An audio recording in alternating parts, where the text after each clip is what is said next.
Good afternoon. Welcome to our virtual program on G20 Vision India at 2047 and India's Ascent as a Global Power. My name is Man Wang, Director of Programs at the Asia Society Seattle. This is Asia Society's Seattle's first India program after our launch in September. And we're very grateful to all of you, our members and guests in Seattle and Northern California, for joining us today.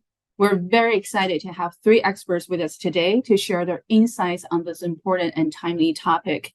Badri Narayanan Gopalakrishnan is a fellow at the Government of India's NITI Aayog, National Institution for Transforming India, where he also previously served as lead advisor and head for trade and commerce, strategic economic dialogue, international cooperation, and Vision India at 2047. Trisha Ray is Associate Director and Resident Fellow at the Atlantic Council's GeoTech Center. Her research interests lie in geopolitical and security trends in relation to emerging technologies. Harshul Asnani is President of the Technology and Media Business at Tech Mahindra, where he's responsible for growth in high-tech sector and the U.S. West Coast. So you can find more about their impressive bios on our website.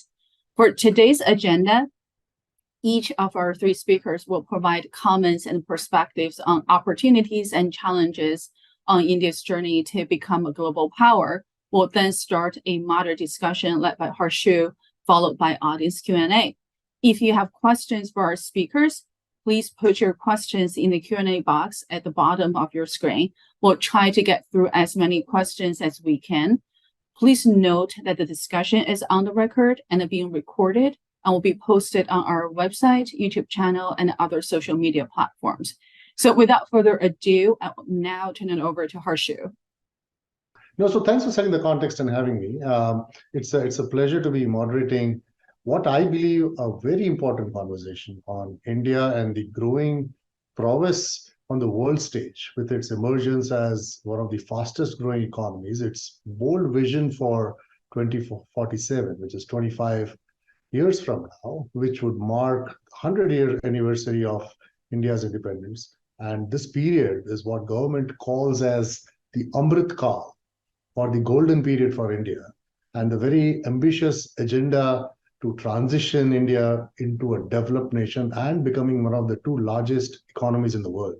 And I think how India maneuvers through its geopolitical policies in an increasingly fractured world, and also importantly, how it takes its 1.7 billion people, which is what its population is likely to be in 2047, forward with a common vision is how it will determine its success. And to discuss the progress of India, I could not have asked for better panelists than Trisha and Badri. And with that, let me turn to Badri first to provide his comments on key takeaways from G20 and how they are related to India's ambitious goals to becoming a developed country in 2047 and its rise as a global power. So Badri, over to you. Thank you very much, Harshul, and thank you, Man and Asia Society for organizing this wonderful event, the first India event in the Seattle chapter. So delighted to be part of this. First of all, when we think about this current, the current G20 under the leadership of India, it started with the spirit of Vasudhaiva Kutumbakam, as we say in India, which is basically when loosely translated, it's basically means the world is one family. So quite fitting to that kind of a broad spirit, we were able to come up with a consensus and a statement that was very inclusive, including all the the G20 countries. So that was one major highlight, because until the last minute we were not sure that would happen. So that in itself was a great accomplishment. Apart from that, there have been many firsts in this. I just wanted to highlight a couple of them. One is that India, under India's leadership, we started for the first time, we included the Startup 2020. So we have like we have this G20 groups for think tanks, T20, civil society, C20, and so on, business B20. So the same way we also got this startup 20, S20, where the startups across the world, the G20 countries can get together and have a discussion. Another unique thing that happened in this G20 is setting up of an expert group, a G20 expert group on strengthening multilateral development banks. Again, this is a great move, important move, because there has been a global debate about the functioning of the multilateral development banks.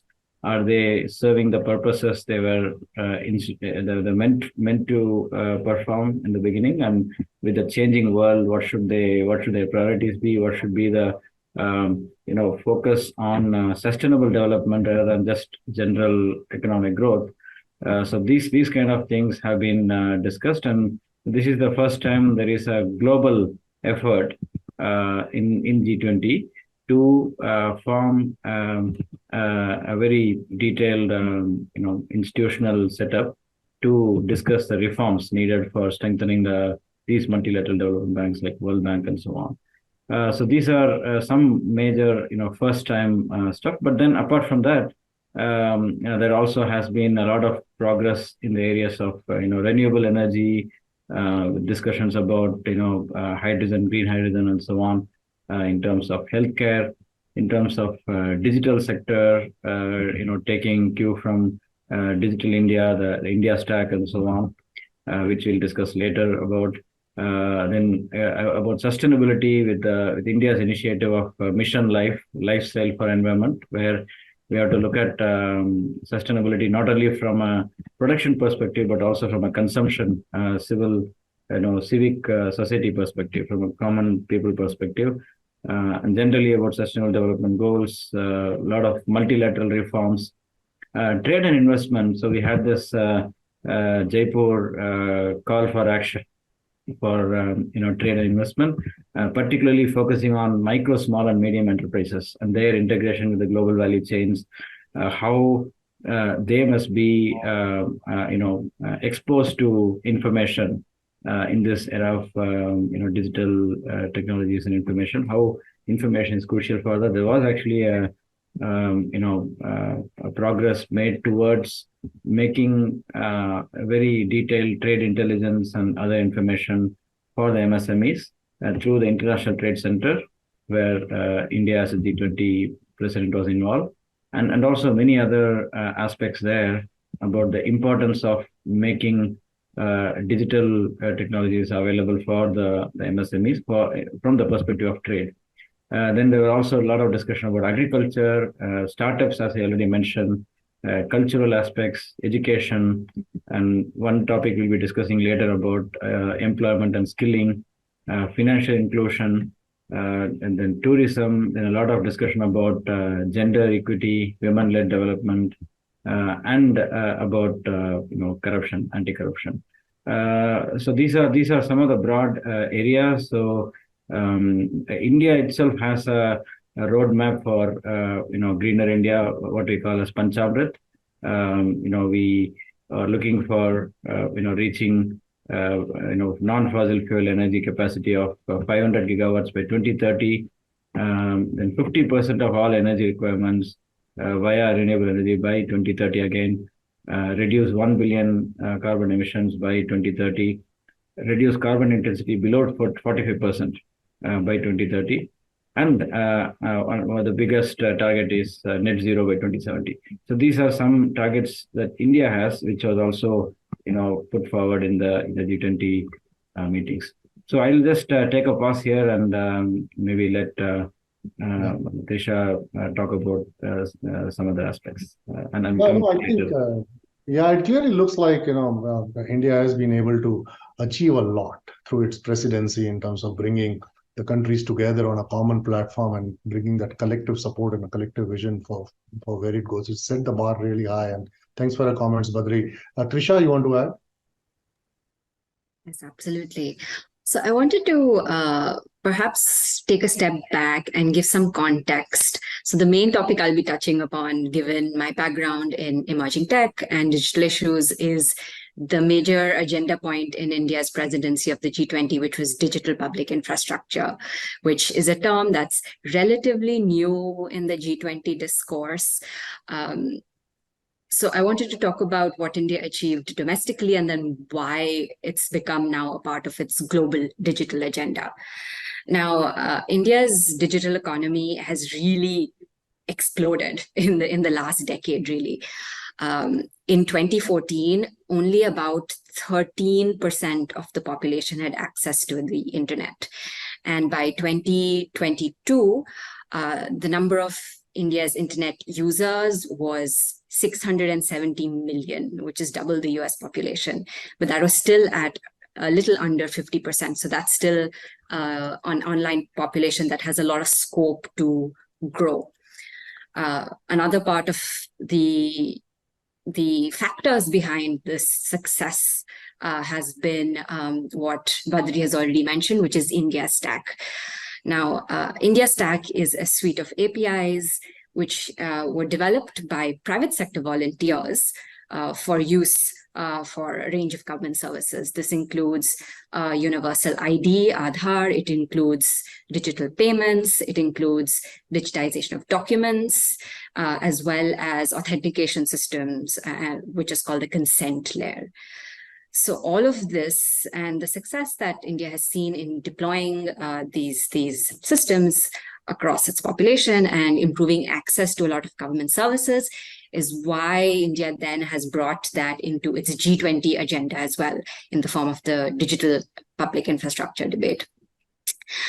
I'll briefly talk about the T20 communique because I was part of the secretariat at my previous job that was putting that process together.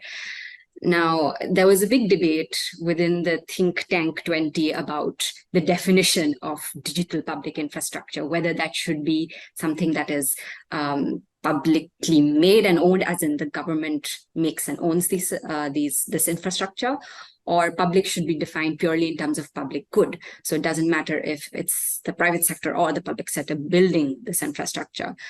And you can see some of that debate in the final Think 20 communique, as well as in the communique of, or the outcome document of the Digital Economy Working Group as well, where they finally set on defining DPI as a set of shared digital systems that should be secure and interoperable, built on open standards, or can be built on open standards, and provide equitable access to public and or private services at societal scale. It also adds a little line in that there is no fixed definition, but this is our suggestion as the Digital Economy Working Group.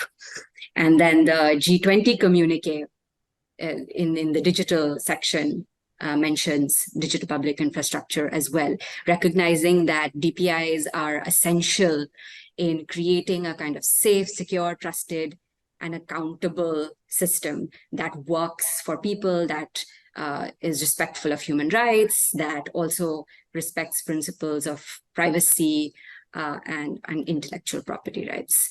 And there were quite a few initiatives that were launched alongside the summit. There was the G20 framework for systems of digital public infrastructure.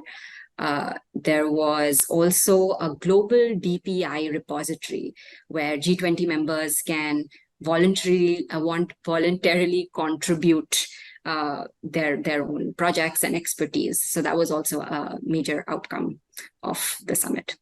One more point is, I think it's really it's really monumental that the African Union has also joined the G20 under India's presidency. I will not say that India can take full credit, because really the inclusion of the African Union has been deliberated for a couple of years now. But especially given that in the next decade or so, the next billion that comes online will mostly be from developing Asia and Africa. The inclusion of the African Union is very essential in especially the digital aspect of the G20. Yes. Um, so yes, those were some of the major takeaways. Harshul, I'd love to hear from you as well. What did you think of the major successes of the presidency? Yeah, so I think, Trisha, you laid out some great points on India's stack and the technology prowess. If I have to take a stab at um, where India is likely to be and the kind of challenges it could face, etc., from a business and investment standpoint, right, which is the sector I belong to. There's been a lot of drumbeat about, right, India at 100 years, the Amrit Kal, and this is likely to be a watershed for India to emerge as an economic and a technological powerhouse to the world. And this is in some sense a clarion call for the intelligentsia, for the politicians, the policymakers, the corporates, and broadly the citizens at large, in the way I see it, right? And if I have to address this perspective on two fronts, one is technology, which you covered, Trisha, pretty well, and the second one is talent. Um, and I see them as the two primary pivots for India's real transformation in some sense. So this decade has been touted as the decade, right? A decade where India will grow exponentially in its technological prowess. And for India to make it all real, I think a few things have to really come into place very quickly. One, I believe, is India's ability to foster some real innovation. India's ranking in the Global Innovation Index has improved a little bit, but it still has a long way to go in terms of bringing out more number of patents, more number of IPs, and how the country looks at taking a pole position, for example, say on AI moving forward. Yeah. Number two, how the government is able to further catalyze and accelerate its framework to promote startups, right? I think what has happened in the startup scenario in India in the last few years, and I've been watching this very closely, is this the dramatic acceleration in the quantum of startups and the diversity of startups in the last 7 to 8 years, right? With about 20 billion of worth of capital that has flown into India, with about 100,000 people now working in the startup ecosystem, with 100 plus active incubators. This whole Indian startup ecosystem has started coming of age and today ranks among of the top 3 in the world. I mean, US, China, and India. And the width and the depth of startups is incredible. That's what I meant by the diversity, all the way from deep tech startups to enterprise SaaS to retail to B2B. I think this, in my view, is tech entrepreneurship at its best. And more the government does to, for that matter, stays away and lets the private sector flourish in the startup world, will be an important point for India to consider as it looks at the next 25 years. And I think, and you covered this point, Trisha, and how India is able to harness technology for its own goods, or own good rather. The digital stack is doing wonders. But can this really be replicated in depth beyond UPI and Aadhaar? Can this be replicated in health sector, in education sector, right? The whole $1 trillion digital economy that India is talking about, right? Today it's about 200 billion. It wants to get the whole digital economy to about $1 trillion in about 2 years. And they have a plan. India has a plan with about 9 priority areas, 30 digital themes. So there's a bunch of things are in play. But what is really visible outside is UPI and Aadhaar today. I'm sure there's a lot of work happening. I met with Sharad Sharma. You talk about the volunteering organization that built a large part of this, the iSpirit organization that has built this. They are doubling down on many other sectors around the India stack. So, and also importantly is how do we spur more domestic consumption in India, right? For technology. You said, yeah, the internet penetration, while has improved dramatically, is still not where the Western world is. And the more penetration that happens, more consumption of technology happens internally within India, the better it is. But most important point that I want to touch upon is on talent, which is at the heart of it all. India's ability to produce the talent will be its real differentiator. If it has to really move from being a technology hub to being an innovation hub, for it to become a developed nation, an economic superpower, it needs to be able to provide very broad-based cross-industry jobs. While a lot of good things have been said about the demographic dividend of India, and this demographic dividend is only likely to bulge into the future, it's the double-edged sword, right? The skilling report of 2022 said that 50% of people in India are unemployable. And India has a massive task ahead to make sure that it enhances its education, its curriculum, its focus on, maybe driving employability in tier 2 and tier 3 cities, focusing on reskilling. And maybe Badri can potentially also talk a little more about this, and from a G20 standpoint and or broadly from NITI Aayog standpoint. Millions of new people are coming to the workforce, and that calls for a need to transform the talent that exists. 90 million new non-farm jobs are likely to come into the fore. And on top of that, if we think of the numbers of 55 odd million women likely to enter the labor force, right? And this will at least partially correct the historical underrepresentation of women, and rightfully so. India's job creation imperative will be way, way higher. How will India transform itself?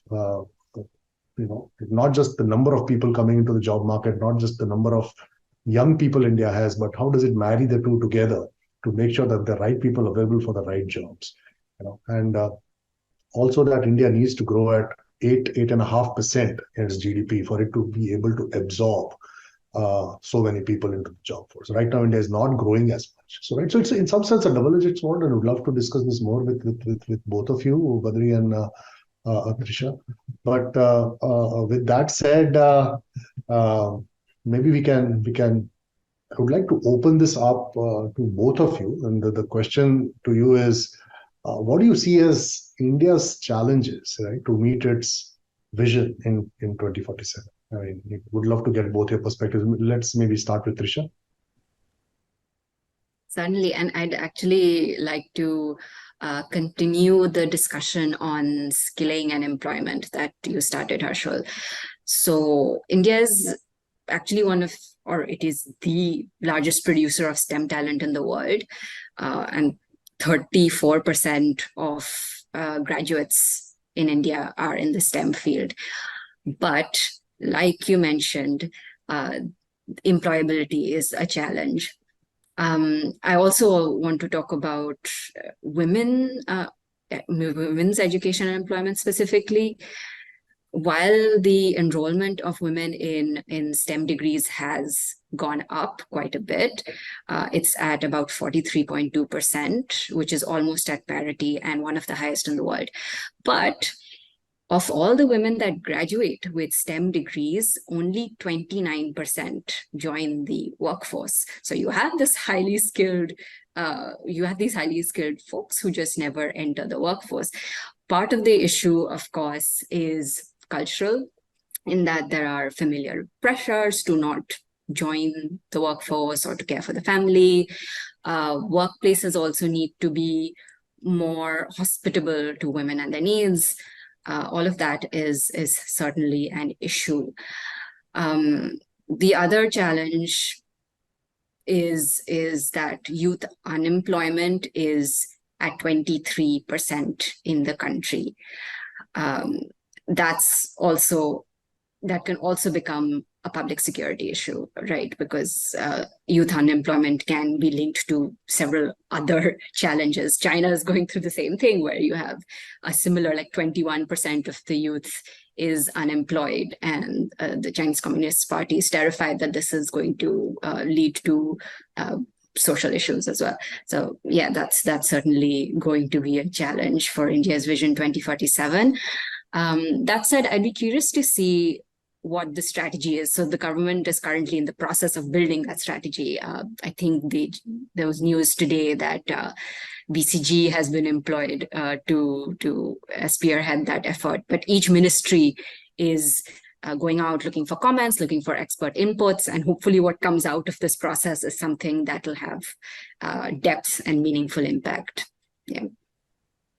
No, I think I agree with you. I think the statistics that you showed, Trisha, are staggering. 23% of unemployed youth. I think India has its task cut out. Badri, you have a point of view from a NITI Aayog standpoint. I'm sure you also know how India is tackling this issue. Yeah, thank you, Harshul, and thanks, Trisha, for the perspective. And definitely the vision that you mentioned, that's something that the NITI Aayog has been working on, and I've been part of that. And I used to lead that initiative before, and now I'm still contributing as a fellow.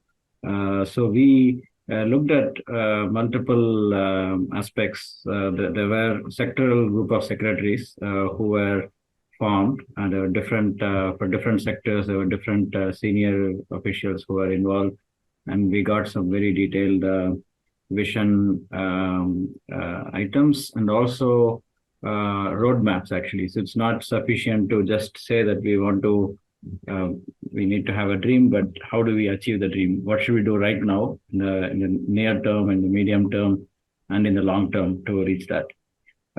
So from that perspective, I've also been doing some analytical, aspects of this vision. There are some big aspects, the big picture aspects, like, India becoming a developed country by 2047, based on whatever definition that is for developed country today, in real terms in 2047. We also, in some ways, we want to reduce inequality and, eliminate poverty. A lot of ambitious things there. And also one more thing is we want to grow very rapidly. In order to be a developed country in 2047 means we have to grow very rapidly. And at the same time, we have to grow with this net zero transition strategy. So we have to grow rapidly and grow green. So that, and I already told you about reduction in inequality, elimination of poverty, and so on. So with all these constraints, for any economist or mathematical economist, this is like what you call as constraint optimization, right? So it's too many constraints and we still have to reach the target. So that's the biggest challenge in a way. We don't have the luxury of growing unscrupulously. So we have to grow, keeping in mind the resources, constraints, and so on. And financially also, there is a lot of challenges. If India has to grow so rapidly, it has to be not only consumption driven, but also investment driven. Because consumption is there. India is a large economy, large country. So if the 1.7 billion, like you mentioned, Harshul, in 2047, if so many people consume so many things, we are going to have a lot of demand. But that is not sufficient. We need to have investment. We need to have a lot of new production.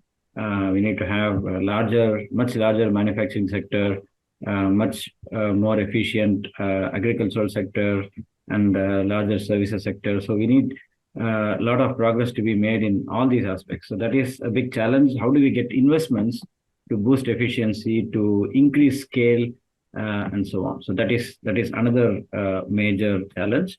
And that is a kind of a perennial problem in India, given even now there are a lot of difficulties, a lot of barriers to investment. So the investment climate has to be improved. So I would say that in the last couple of decades, right after 91 and in the recent years, we have had a lot of progress made in this area, but we still have to have a lot to do to attract investments. And we also have to be more open in terms of trade, and that is another work in progress. So these are all some aspects, and skill development is a very, very important aspect. I also see a question already about that, and some discussions that Trisha also initiated. So in terms of skill development, it's very much part of the Vision 2047 plan. There are aspects starting from school level, like for example, the gross enrollment ratio for the secondary school age population. The percentage is basically around 75% today, and we should actually make it 100 by 2047. That it has to be 100% school enrollment. And another important indicator is the PISA program for international student assessment ranking. So India doesn't do that now, but we aim to be really in the top 5 or so in 2047. So we have to take steps towards that direction. I think this is one example, but there are many aspects in which we have to do a lot of standardization. We have to align, align with the global standards, because there is no point in developing national standards that are not coherently aligned with the global standards. So skill is one example where we can say that our standards have increased, but then what is the where do we stand in the rest of the world? And in the tertiary education, for the college education and so on, so the current gross enrollment ratio is only 28%, and we should aim for something more than 60-65%. Again, the university rankings, if you look at the QS World University Rankings, right now, there are only 3 Indian universities in top 200 and none in the top 100. So that's a really bad data for such a large country like India, global player like India. So we have to have at least like 10 universities in top 100 by 2047. Skilled labor force, as a percentage of labor force right now, is less than a quarter. Like 21% of the total labor force is skilled. We need to boost it much higher, like close to 100%. So these are some aspects. But then how do we go there? There are a lot of different schemes in terms of apprenticeship. How there can be public-private partnership in terms of facilitating these apprenticeships where the students can learn practical aspects, vocational aspects while studying, vocational training innovation centers and so on. One model that I always think about and that has been working successfully in one Indian state, that is Telangana, is called Telangana Academy of Skills and Knowledge, TASK. So that's a quite interesting model which can be emulated across the country and even across the world. So what they do is they look at exact match between the supply and demand. So they look at the large companies, like you can say Microsoft or Amazon, which are all which have offices in Hyderabad. And that is where this is located, and it's a government body. So they approach for specific skills, people with specific skills, and then they have a bunch of academic institutions across the country who can provide those skill training, specific skills-based training, not academic, but more vocational, practical. And then that is funded by the CSR, corporate social responsibility of the companies that are seeking those skills. And then you get a bunch of students across the state trained on that. And then some of them get absorbed in the company, which is sponsoring it, and others get skilled anyway. So this is one kind of agile model where the government doesn't actually need to put in a lot of money, but it can be based on public-private partnership. So there are many other things like this that can be talked about, but I'll take a pause now and. I think thanks, Badri. I think you covered a very wide range of not just the challenges but also potential solutions to what India needs to do. We have a strong leadership in India at the helm today, from policymakers to politicians, and with a very strong-willed government to make it happen. I wanted to also explore a little more about US and India technology cooperation, whether it is in the areas of AI or cybersecurity or semicons or clean energy. I think it's going to be important that US and Indian companies, the academic institutions, and startups also kind of come together to drive joint innovation between the two countries. So, and Trisha, given your background, where do you see this headed?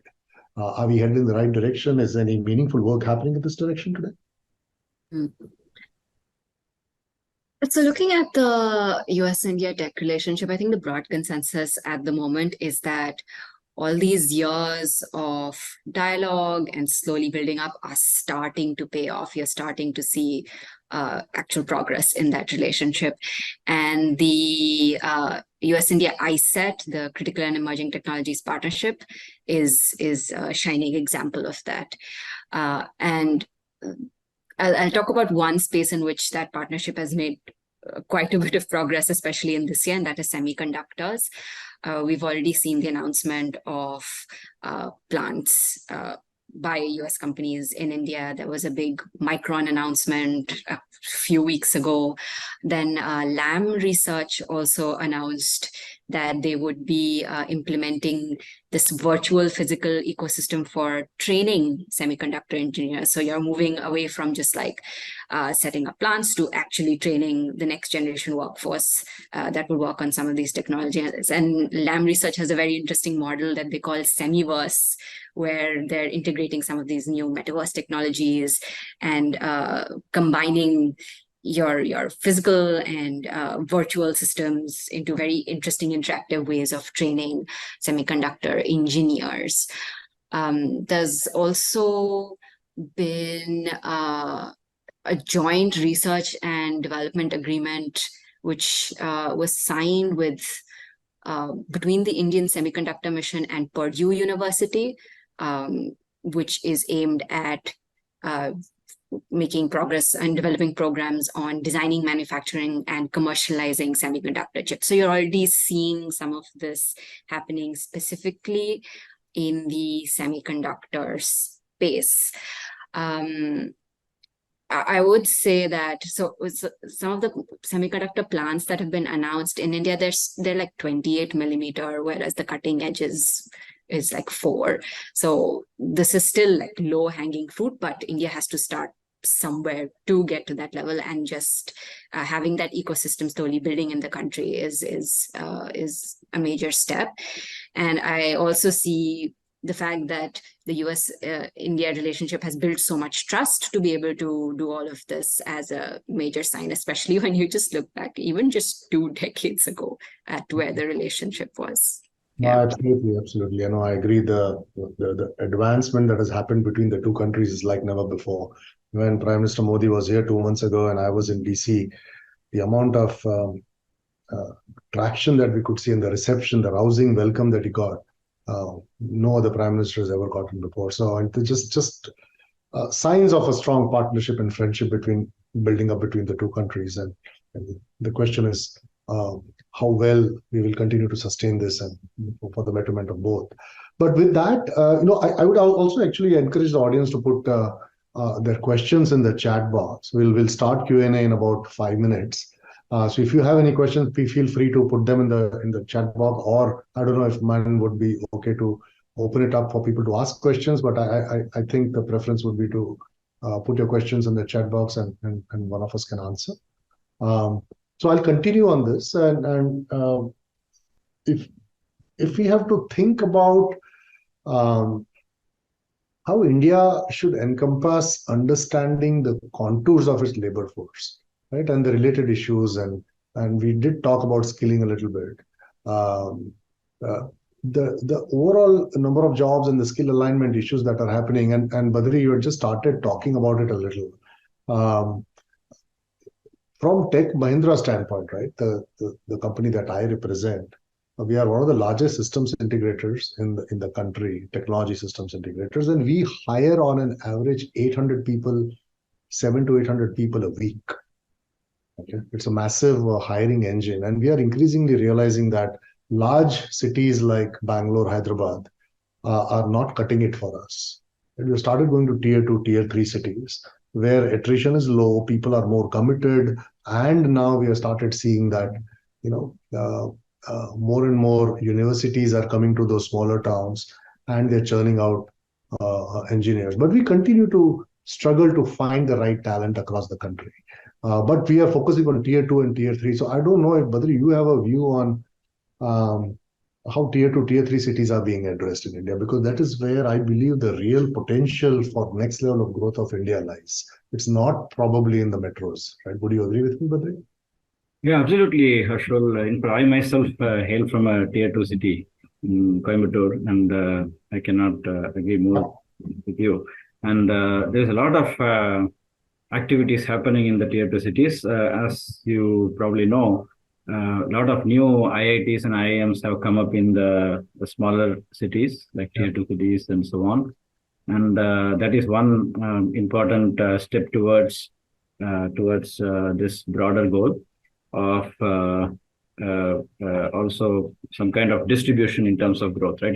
Distribution is not only in terms of different income classes and different types of people, but also different regions and different cities and so on. So it's already happening.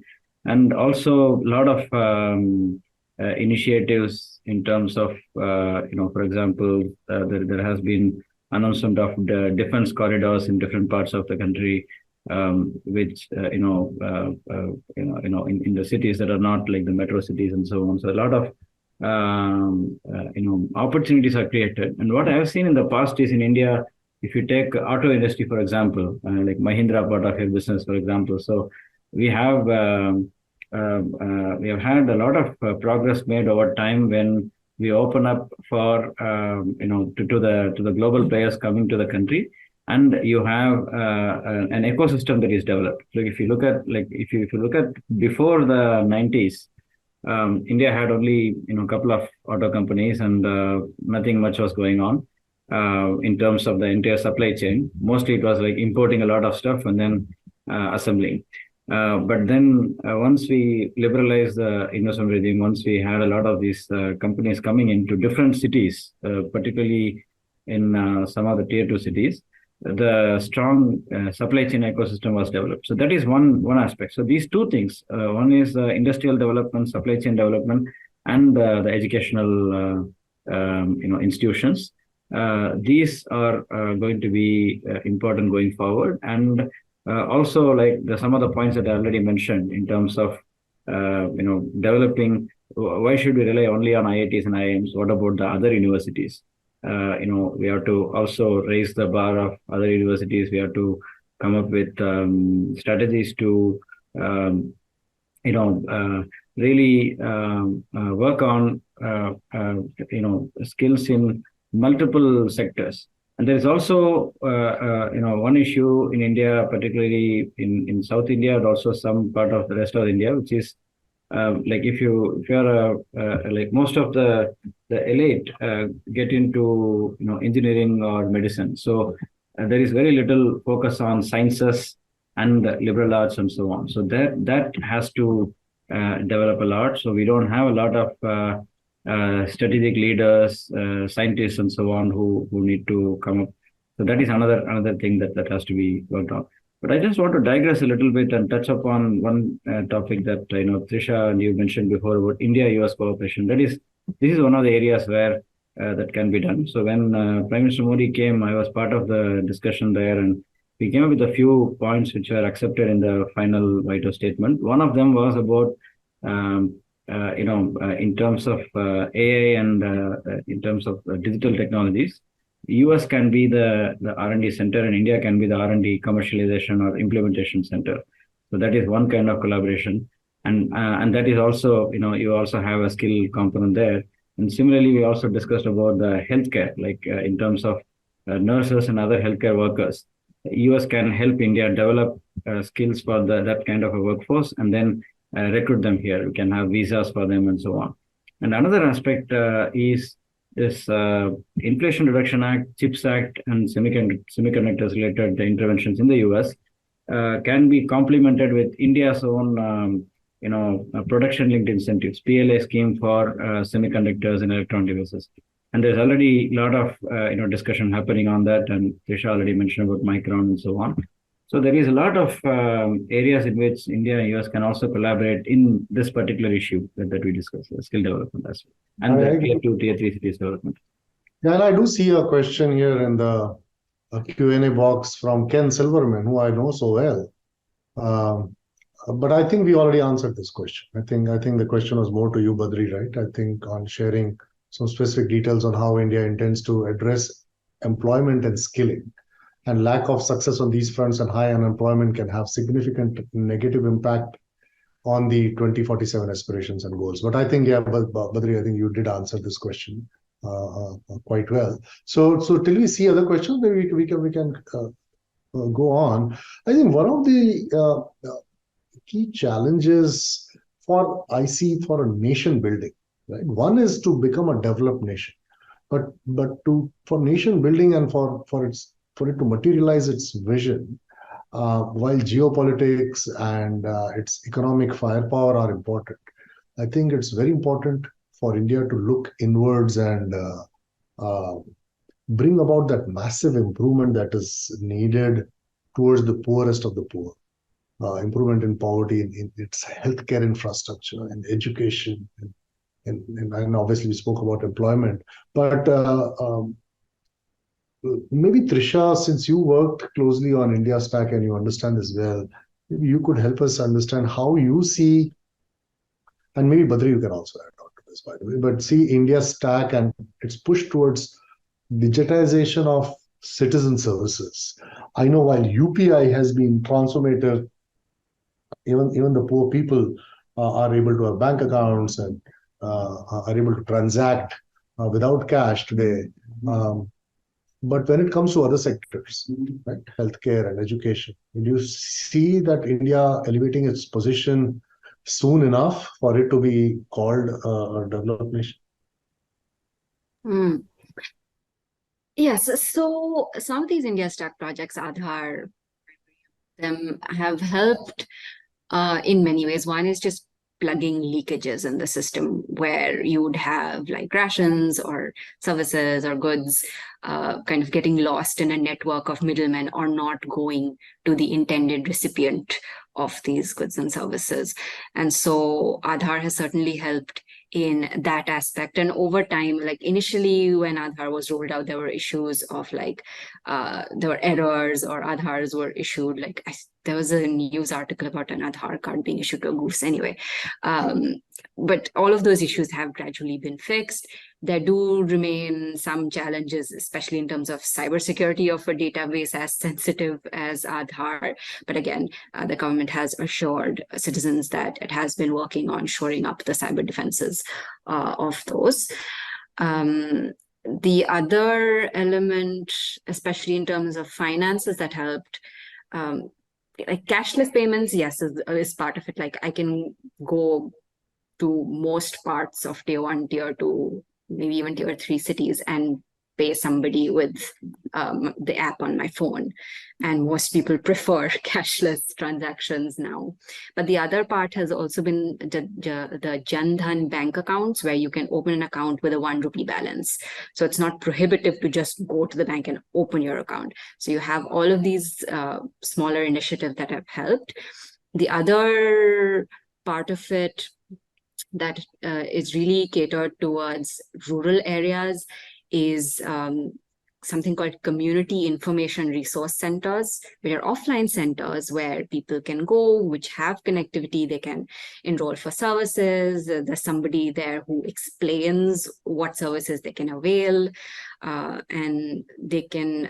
And these are especially targeted to the most backward districts, and so they're able to access all of these services through offline methods as well, which is so important. Like you can't just digitize and then leave behind everybody who is not able to keep up with that pace. So all of this has been part of it as well.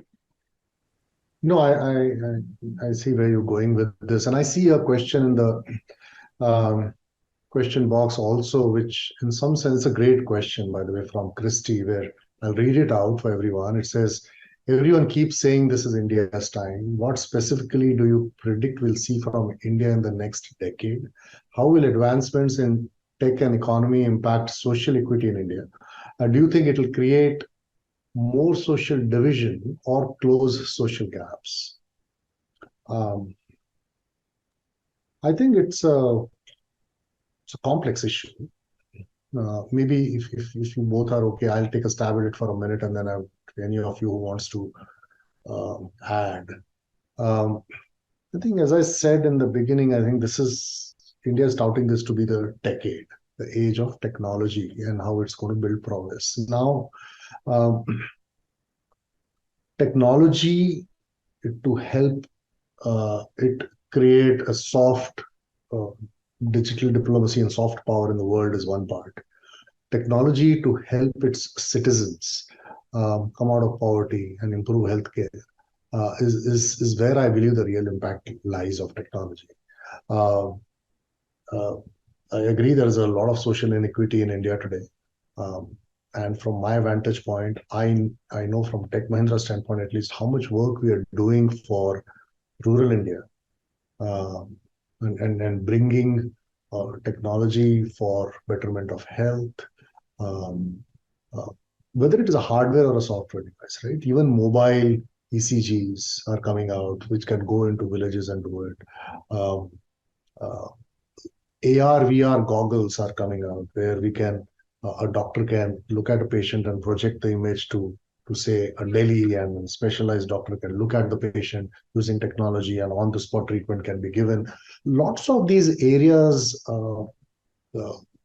where technology started playing an important role.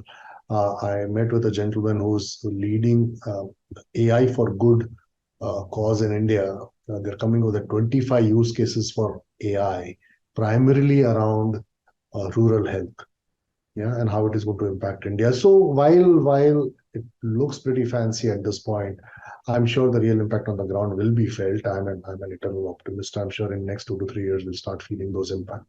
And same on education, with online education coming in. Online education is now moving to tier 3 cities and villages, and a lot of people are getting educated without having access to physical schools and teachers on site. So, I think not just next decade, I would say next 2 to 3 years, most of this impact will start getting felt. But yeah, Trisha, Badri, if you guys are closer to the ground on this, maybe you can chip in. Yeah, maybe thanks, Harshul and Trisha. So basically, India's approach towards technology, like Trisha also mentioned before, is we call this as Jam Trinity, Jan Dhan, Aadhaar, Mobile. Basically, Jan Dhan is about getting banking for everyone, and Aadhaar is a unique ID for everyone, and then mobile banking and so on. So we have this DPI that we discussed about. So I think in terms of digital payments, just last financial year we had 114 billion digital payments that are recorded, the first highest number in the world. All these things happen because technology has been in a way channelized to be inclusive. I was talking to some people on the ground, like the auto rickshaw wallahs and so on. And they were saying that after the UPI has come, they really don't have to worry about, many of them live in metro cities, but their families are in rural areas. So like when I was about to pay that auto guy, in cash, he said, don't pay me in cash, please pay me in UPI, the digital stuff, because that will directly go to my home, and that's Diwali time and they'll make use of that for festival. So that's the level of reach the technology has gone. And another one reason for that is, apart from the fact that the technology has been made easy, there's also a vernacular medium. So every like all the mobile phones, all the technologies are also friendly in the local languages. People can read them in the local languages. That also created a lot of opening up. So in some ways, there has been, I wouldn't say it is purely a government initiative. It is a private sector. It's actually a market-driven thing because industry is also looking for such a huge market in India. So they come up with these solutions, which are not elitist. They are very, very mass-oriented. So that is where I think there is some developments happening in terms of social equity. However, there's still, this issue is still a serious issue. Social division, social gaps are still there. And when we looked at when the colleges and schools were closed during the COVID, I did some studies on that. And I realized that a lot of people are suffering because they didn't have access to the internet and they couldn't participate in the examinations and so on. So that is still there. The digital divide is still there. So it's going to be a very tricky territory. A complicated, complex issue. India is a complex country. How many languages it has, how many microcultures it has. Whether it will be successful in bridging the social equity gaps in India, time will tell, but at least the intent seems to be there. The intent seems to be there that technology will be a good leveler. It'll go down to the grassroots level to improve lives and healthcare, so on and so forth. I see a couple of other interesting questions. One is from Benjamin L. Says, we saw on headlines that China's Xi Jinping did not attend G20 summit. While there is strong support for the US-India partnership, how are relations between China and India shaping up? What strategy do you think India will adopt in terms of geopolitical alliances to achieve the India 2047 mission? Maybe I can take a stab at this question. This question needs probably another hour. But very briefly, I think as many times Indian External Affairs Minister has told, India and China are have been neighbors. They have long civilizational relationships for several thousands of years. So these ups and downs keep happening, and they do like to bridge the gap and so on. But it's a very, very difficult situation now. It's extremely tricky on both sides. So I don't see this getting better in the near future. But at least given the other this long-standing relationship and cultural exchanges and so on, it may not escalate into a major conflict or something. But this will stay as a kind of a Cold War. In terms of geopolitical alliances, India has been, part of, as you know, IPEF, Indo-Pacific Economic Forum, and Quad, and various other initiatives.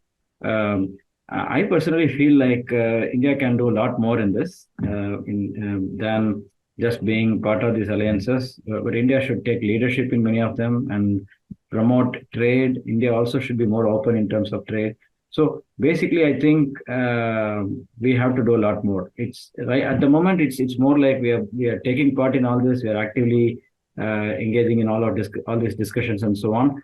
But I see that we need to do much more to convert all these into economic alliances and have supply chain cooperation and have trade cooperation and so on. So we need to be a very much more positive global player.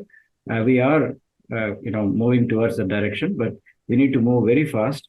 Because I was recently in OECD Paris, where I was addressing the Forum on Global Trade. I was really excited to see the level of interest that all the OECD countries had on India.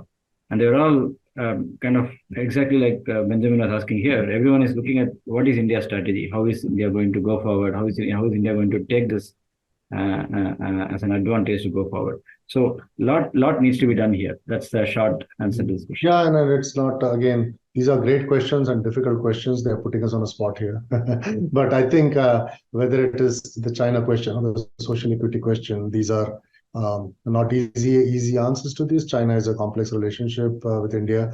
India continues to grow in its economic prowess and technological prowess and be the counterbalance, the counterforce in the region for the world to engage in. And India being a democracy, the largest democracy in the world, clearly has its merits and advantages to deal with and be seen as a real leader on the world stage. In my view, as compared to China and India. There's one more last question, but I don't think we have time for that. But your largely answers what you just said, Badri. The question is around, from an anonymous attendee, question is around, will India be a competitive destination for future investments, diversifying from China as part of China Plus One strategy, and what challenges will India face in attracting this investment? So I think we did answer this question to an extent, that the more India continues to engage the world and grow and use its demographic dividend more effectively, and the unique vantage point that it has today, and as it looks at the future, while nobody has a crystal ball, but and particularly with this fractured world, as I was saying earlier, with Israel and Gaza and the kind of things that are happening around us, India has an opportunity to leapfrog and be a beacon of light and hope in the world together. And on that optimistic note, I would like to close and hand it back to Man for closure. Thanks, Trisha, and thanks, Badri. Well, thank you, Badri, Trisha, and Harshul for such a great discussion. And then once again, thank you all the members and friends for with us today online. I'd like to take this opportunity to remind you of all the exciting upcoming programs in Seattle, San Francisco, Silicon Valley, and online. So our next upcoming events hosted by the Asia Society Seattle Center will be on November 20th, where we'll explore U.S.-China collaboration in biotech. So we talk about technology, U.S. and India collaboration, and then U.S.-China competition. So we'll talk about biotech next month. And in San Francisco, APAC will present its 2023 grand finale in November. Asia Society Northern California will be partnering with National Center on APAC to host 2 invitation-only programs with outstanding leaders in policy, business, tech, education, arts, and culture on November 15th and 16th at the CEO Summit. And on November 30th, at our APAC After event, we'll celebrate the successful conclusion of our APAC programs and thank our members for their support. So the event will feature an exclusive screening of our APAC program at the CEO Summit, accompanied by food, drinks, and then various fun activities. And the 6th annual Future of U.S.-China Conference, our signature program, will be taking place on Thursday, January 18th, 2024 at the Computer History Museum in Mountain View. And this is a full-day multi-panel live programming event with leading voices in the U.S.-China field. And then we hope you can join us for these programs. Please remember to check our websites for a complete list of programs and the details. If you're not already a member, please join us so that you can enjoy program benefits that are only available to members. And if you wanted to sponsor a program, please reach out to us. Last but not least, I'd like to thank my colleagues in San Francisco and Seattle for making this program possible. Margaret Conley, our executive director, who was unable to join us today, unfortunately, and also Nina, Christy, Jason, Aaron, and our interns, Ali, Madhav, Benjamin, Evan, and Qingyi. And again, on behalf of Asia Society Seattle and Asia Society Northern California, thank you for joining us. Have a great evening.